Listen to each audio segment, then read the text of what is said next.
Today, we're diving into something big, a truly radical blueprint for humanity's future.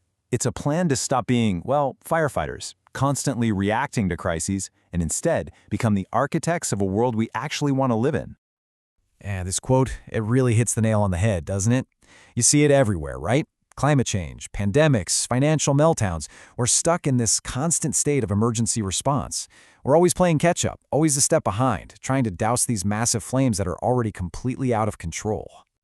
And that's the big what if, isn't it? What if we could just prevent the fire in the first place? What if we fundamentally shifted our entire mindset from being reactive to being proactive? What if, instead of just fighting fires, we became the architects of a fireproof world? Okay, so first up, let's really dig into why this whole firefighter model just isn't cutting it anymore. Think of our current way of running the world like an old piece of software, an operating system that just wasn't built for the 21st century. And right now, it's being absolutely crushed under the weight of three immense forces that are all converging at the same time. All right, so what are these pressures? First, you've got complexity. Our world is this crazy interconnected web. You pull one string over here and the whole thing can unravel somewhere else entirely. Second, planetary boundaries. I mean, this one's pretty simple. We've basically hit the physical limits of our planet.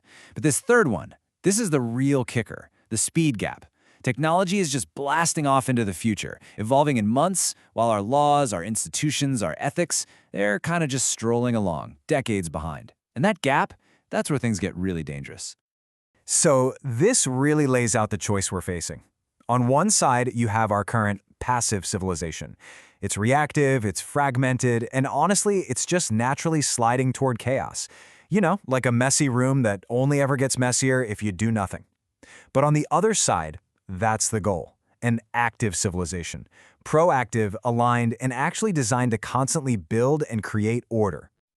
Okay, so if the old system is broken, what do we replace it with? Well, this framework proposes a totally new way to measure success, a new equation even. It's called the pure equation. And look, we've got tons of resources and energy on this planet, right? But here's the crucial part. Purpose and unity are multipliers. That means if either one of them is zero, the whole thing comes crashing down to zero. Think about it. A nation could have all the oil and minerals in the world, but if it's torn apart by internal conflict, if that unity is zero, its output is still zero. All that potential, completely wasted. So aligning our goals, that isn't just some feel-good idea. It's the mathematical key that unlocks everything else.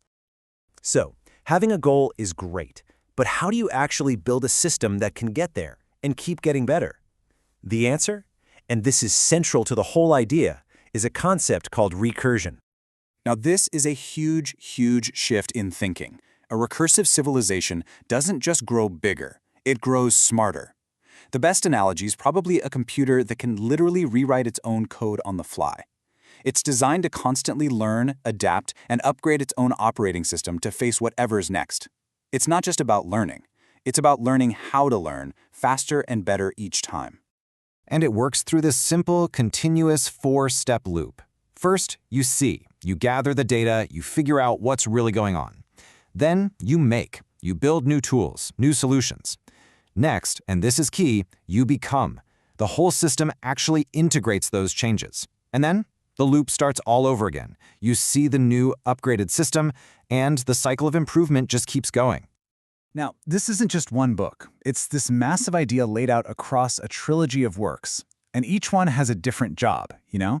It moves from the super high-level what and why of geopolitics down to the nitty-gritty how of systems, and then all the way to a concrete action plan for everyday citizens and even AI. All right, a new engine needs a new operating system to run on. And this is where things get really fascinating, and maybe a little radical, with some new ideas about governance. Check this out. Future sovereignty. This idea flips everything on its head. It says a nation's power, its legitimacy, isn't defined by the lines on a map anymore. It's defined by its ability to protect future generations. Just let that sink in. Imagine if a country's ranking in the world didn't depend on its army, but on how much it was doing to solve climate change. This one idea completely shifts geopolitics from a fight over space to a shared responsibility for time. So how do you even begin to do that?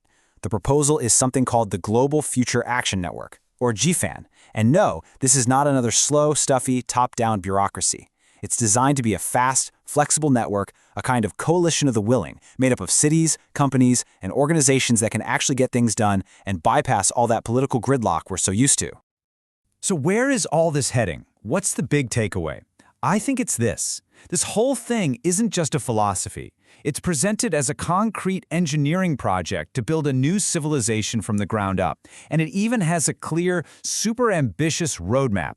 And here's that roadmap. It's a 50-year plan. The first few years are the startup phase, getting the GFAN off the ground, finding some pilot cities. Then you move into activation, which is all about stuff like global education reform. The next phase, acceleration, is where the really big shift happens. A whole new metric for success starts to replace the old one. And the end goal? A steady state, where the civilization is in this constant state of dynamic, self-improving stability. And that new metric? It's called the Active Civilization Index, or ACI. For what decades now, we've been obsessed with GDP. But GDP just counts money moving around. It doesn't care if that money comes from building a hospital or cleaning up an oil spill. The ACI completely changes the game. It's designed to measure what actually matters, a society's real capacity to build a better, more sustainable future. This might be the most powerful statement in the whole framework. This is humanity's first offensive into the future. It just reframes everything. We're not talking about a desperate defense against collapse anymore. We're talking about our species' first coordinated, proactive campaign to actually seize control of our own destiny. It's an offensive, not a defense. And really, that brings us to the final critical question for all of us. For pretty much all of human history, we've just been passengers on this planet, right? Just reacting to whatever happens to us. The choice this framework puts in front of us is, are we ready to step into the cockpit? Is it time to take the controls and actually pilot our civilization toward a future we design ourselves?